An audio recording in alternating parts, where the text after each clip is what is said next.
Hey everyone, thanks for clicking on today's Monday makeup chat. I don't even remember what I talked about and I am kind of out of frame. It's because I have a little top bun on. Anyway, I feel like I'm in a weird mood today. I did a really fast makeup. It's essentially my 10-minute mom makeup, but I did try out some new products from Smashbox. So I hope you enjoyed today's video. My hope with these videos is that you turn them on when you're getting ready Monday mornings or whatever day you get to them, kind of like a get ready with me. And I just ramble. Instead of talking so much about the makeup, I kind of ramble about my own life. So hopefully that's entertaining. I hope you enjoyed today's video and let's just get started.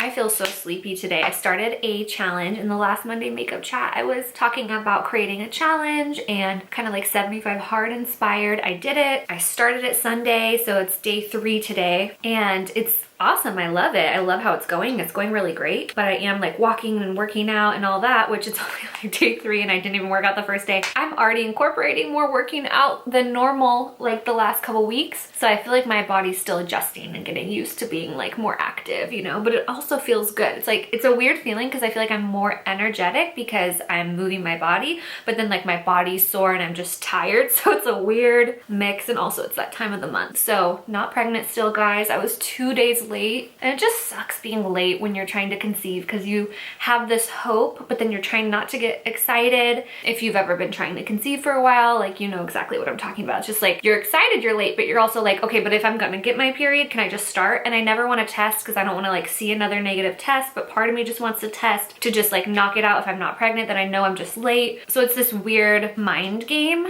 Since I'm going to be wearing a light makeup, I think I'm going to do skin first.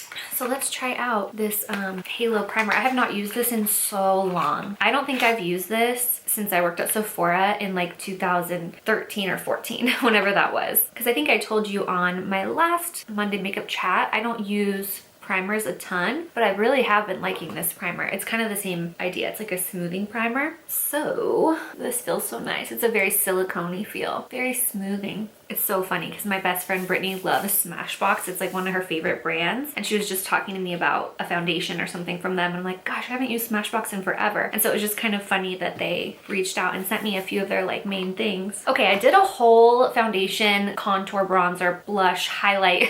I never know what to call those routines because it's not like a foundation routine, but it's not like blush and bronzer. It's like all your skin, like how I do my base. But I did like a whole routine on TikTok. So if you want, and Instagram. So I'll link it below if you want to watch it. I think it's like under 5 minutes. It's me talking about basically what I'm going to do right now, but only about that. So if you ever want to like save it to just check out the routine or like certain products, but I use this in it. I really have been liking this lately. I do love my Laura Mercier foundation, but it's just too dark for me and I'm trying to make it work. This matches me right now. So this is the Hydrating Skin Tint from Hourglass. I'm in shade 6 and it's just a lightweight tinted moisturizer. So it's just really great for like daily use. I really like this stuff, like I said, for daily wear because it's got some glow to it, but it's long wearing. As you can see, you can totally still see freckles and stuff like that. Sorry if you hear stuff, that's my dogs. It just looks like my skin, but a little bit better. Like it's almost like you put a little blur. So the challenge I started, please do it with me. I am so excited. You don't have to, you could start at any time. So it's not like if you're seeing this in a week, you can't start it. You can start it whenever. But yeah, I'll put a little boop here. It's called Healthy Grounded Girl. I am so excited about it. I probably already said that, but I'm just feeling really good about it. I'm only, like I said, on day 3, but I just feel like it's such good energy for me and making me focus on things that I've been really wanting to focus on. The fact that I'm sharing it online is making me stay accountable. So it's just great. Like sometimes they say, just do something, don't talk about it. Well, I just talked about it, so I had to do it because if I just said it to myself, like, oh, I'm gonna do these things, I might let myself, you know, oh, I'll just, for example, I'm not supposed to scroll before bed. If no one knows that, and I really just feel like doing it one night, what's stopping me? Like I'm trying to build myself discipline. And so having to share what I'm doing online about it helps me with my self-discipline because I don't want to be like, oh, I messed up, I didn't follow my own challenge. You know what I mean? So I want to talk about kind of a weird topic and I don't want it to come across wrong and like braggy in any way, but I don't think it's going to, but just this is me overthinking here for a second. Let me buff this out and think about how I want to say it. So we all know social media media is a highlight reel. That's just kind of like a well-known thing. People obviously show their best sides of it because it's edited. It's not in real time or like, you know,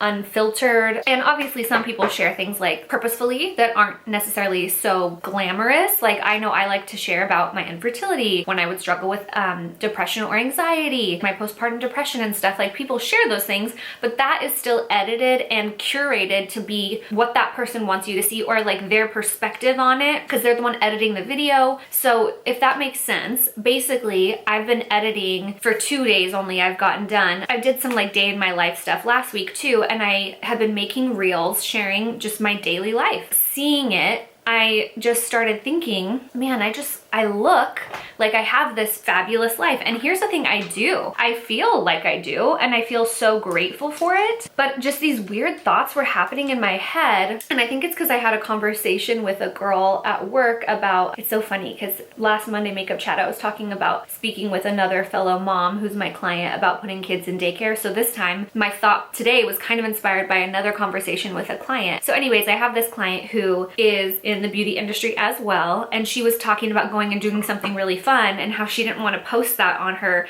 social media because she didn't want people to think like, oh, she's just off having all this fun, spending the money that they pay her and all this. And I was like, girl, you work hard for that. Like you pay your bills and stuff too, but like it took you a long time to get to where you're at, to where you can do that. You were hustling to put yourself through beauty school and do all these things. Like, why do you feel guilt? Like everyone should get to enjoy life, you know, especially when they hustle like you have and like you do. Like you work all the time when you're not off doing these fun things once in a while. It's so funny because it's easy to tell someone else that, but then I start thinking about my own self when I'm posting these videos, and I'm like, gosh, are people seeing this and being like, oh, Shaylee's life is so easy, like of course she can do this challenge, she only works part-time and she has her daughter in daycare a few days a week and this and this and that. And then I'm like, you know what though, like I have worked really hard to create this schedule. Like I struggled with postpartum depression for probably a good year, being home every day, having not a lot for myself at all. And I worked through that, and I've like cultivated this happy life that I have, and I finally feel like I'm finding balance and I'm so happy. So it's just easy sometimes to like have an opinion when it's someone else, but then get down on yourself. So I wanted to share that because, you know, I'm sure we can all relate to that in some way. Like maybe for you, there's guilt because your family isn't as well off as now you have become, or, you know, there's all these different scenarios. But I just thought it's so funny, right? How we'll like tell someone else like, no, you deserve it, do you? And then you start thinking of yourself and you're like, wow, but I do feel weird sometimes because I also don't want people thinking that's the whole thing. Like I'm recording little bits of my daughter and me for these videos, and half the time she's like, no, and like won't let me. She's in a bad mood. She's a toddler. You know what I mean? She's having a little meltdown. But it looks like we just have this perfect life and she always is just cute and does what I want her to do. And it's like, no, I'm having to use my meditation practices I've been doing and calm myself down when she's flipping the F out because I gave her the wrong fork. You know what I mean? So part of me wants to like take all those little clips of like when she was being like that, or when I was losing my shit or freaking out, and make a like Instagram versus reality kind of a thing. I just thought that might be funny. So obviously like this is all pertaining to my life. I'm sure you have different things, but same thing on your guys' social media, or even just what you choose to share with others when maybe something else is going on inside behind closed doors. Like you just never freaking know what. I feel like I'm blending all these topics together, but I think you get what I'm saying. I'm sitting on my knees before. I'm sitting lower right now because my knees went numb, my legs went numb. So I hope you can see me down here. I call those Shaylee Rambles. So Halloween is in a week and I still don't know. Well, I know kind of what I want my daughter to be, but I haven't ordered it, haven't gotten anything for me. And I'm realizing too, we have a birthday party to go to Sunday where you're supposed to dress up. And I'm like, what are we gonna do for that? Do you feel like this starts happening? Like things just sneak up on me. I need to be better about writing stuff like that down in my planner. I just have been trying to focus on other stuff like social media and doing wedding season. Like I work every weekend, so it's just been busy, and I feel like this is what always happens to me in the fall. It just like starts and then it's just busy. So I need to do that today after I make this video, like sit down and actually, I need to sit down and like make some Amazon Prime orders to get my daughter a costume. I think she's gonna be a witch. There is a Miss Rachel Wheels on the Bus, and the witch goes ee hee hee, and she says that part all the time. Like she'll just walk around and I hear her over there playing ee hee hee.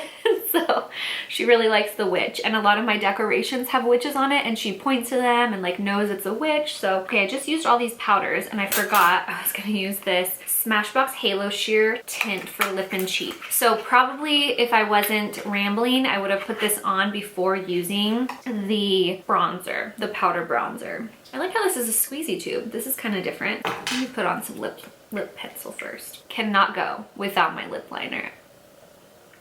This is in the color Wisteria, and it is a really pretty light pink. Usually things like this, a little goes a long way. This one is a little sheer. I really like the idea of lip and cheek products though, because then it's like you're kind of creating a monochromatic look without even trying hard, because it's literally the same. I do like how that buffed in. That was really easy to buff in there. Very natural. You have time to work with this, but it definitely like dries down quickly at the same time. I don't know. It seems like it like absorbs into your skin, which I like. So I did my brows without recording because my camera got too hot, so I barely do anything to them anyway because they are laminated and tinted and all of that. So I just threw a little pomade through the front of them and a little brow gel. What I'm doing with my eyeshadow, so with my shape of eyes, let me zoom you in. So what I would normally do is take a big eyeshadow brush, and the very first thing I would do was put something in the crease, like a best friend color, transition color. That's the very first thing I would do, because anything else I need to blend out. Well, lately I've been doing this, and I don't know if this is how everyone else does their makeup. I'm trying to remember if this is how I used to do my makeup, but I love Delaney Childs. If you don't follow her on Instagram, she's just so cute. She's like a trendy down in LA cool girl.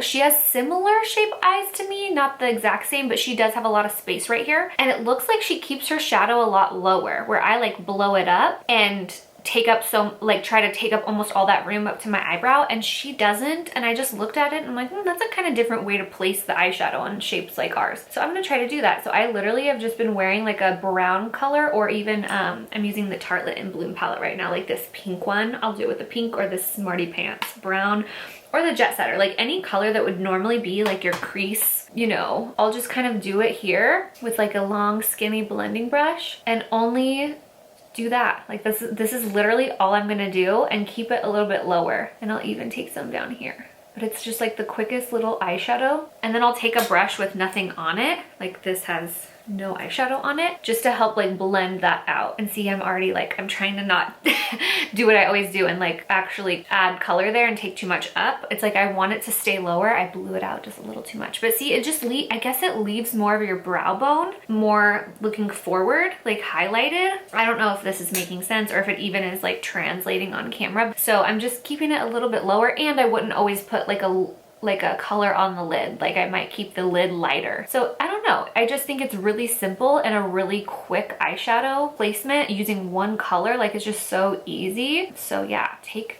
that if you want it for daily makeup. Just so quick and easy and rounded. Like again, I'm trying to not take it out there. Like I'm keeping it tucked in and like rounded right in here. Like I literally just swoop it under there and keep it all right in here.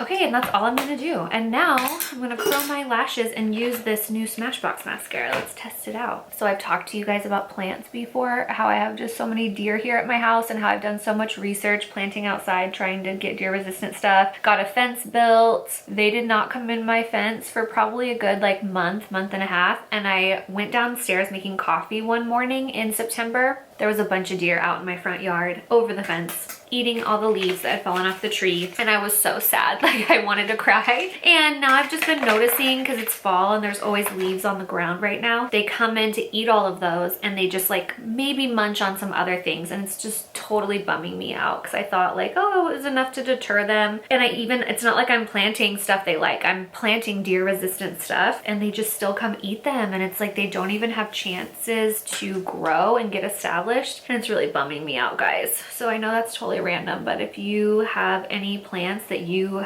are like, no deer touch this ever, I have found they just like, they'll nibble on something and then not touch it again. So I think they realized later that it was poisonous or toxic to them. Okay, look at this brush.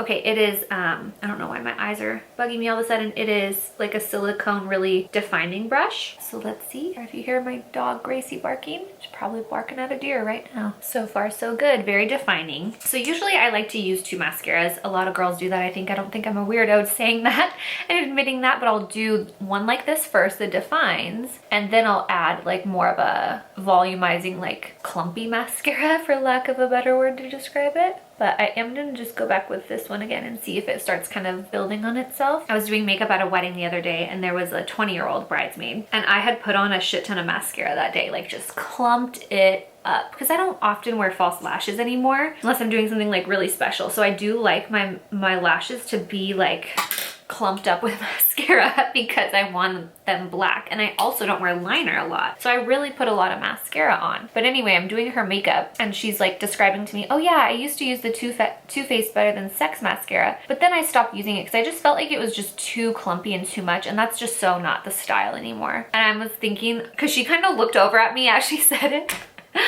and I was like, oh yeah, I know, I still really like clumpy mascara, but I see what you mean, like people want to look more natural now. But it was so funny. It was one of those moments where I was like, I'm old, I'm older, I'm getting a little bit older, but I still feel like totally young and stuff. It just totally made me laugh because she probably was feeling like, oh, foot and mouth, like this bitch has a ton of mascara on and I just told her that wasn't the style and she's doing my makeup. It was just a funny moment. There's no rules to makeup. Obviously there's trends. You can do whatever you want to do. This is really nice. I like it. I've been using Babe Lash, Grande Lash, Babe Lash. Which one is it? Babe Lash. This one. I can completely tell a difference. I've used this for several times, like 3 or 4 times consistently, and then sometimes I run out of it and forget to replace it, but whenever I'm using it I could just totally tell that my lashes are longer. Okay, now I'm gonna go back with the Kush mascara from Milk. This one is more volumizing. It has this big brush. My mom, growing up, she would sit on the counter. I don't know if she still does it. I keep meaning to ask her because she lives now, they sold their house and they travel full time, so they live in a trailer. So I don't know if there's space for her to sit up on her counter. I doubt she does it anymore. But like my whole life growing up, she would sit on the counter in her sink and do her makeup in the morning. I have such vivid memories of her, like with her towel on her head, sitting with her feet in her sink. I remember she would use a needle, like she would keep a pin, like you know when you sew the little pins with the little ball on the end of it? She would keep one of those like through her makeup bag, and she would use it and sit there and like go through her lashes if they got too chunky, and it's so dangerous and it makes me laugh because she's done it forever. Like that's how she separates her lashes, and it's so funny thinking of those little things, quirky things that your mom or your sister or your grandma, whoever did with their makeup. It's like, why not just get a different mascara or a lash separator? That's the way she did it, and that's the way she liked it. So see, that just makes them a little bit more chunky. I like this makeup, just a very natural, wearable, just kind of brightening up your own features, but still very muted colors. I love this Halo Wisteria Halo Sheer to Stay Color Tint Lip and Cheek. That's really pretty. I would be interested in what other colors they have. Continuous Setting Mist. I feel like when I was editing last week's or 2 weeks ago Monday makeup chat, when I was talking about the other one, I just cannot precisely describe things sometimes. Like I just am so rambly. What I was trying to say is that one leaves you looking oily if you are not a dry person if you use it as a setting spray. That's what I was trying to say, but it didn't come out that way. So if you were confused, hopefully that's clarity for you. All right, I'm gonna go fix this hair and I will be back. I just went and fixed my hair a little bit, tried to look a little cute. All right, thank you so much for hanging out with me today. I hope you enjoyed the video and I will see you next time.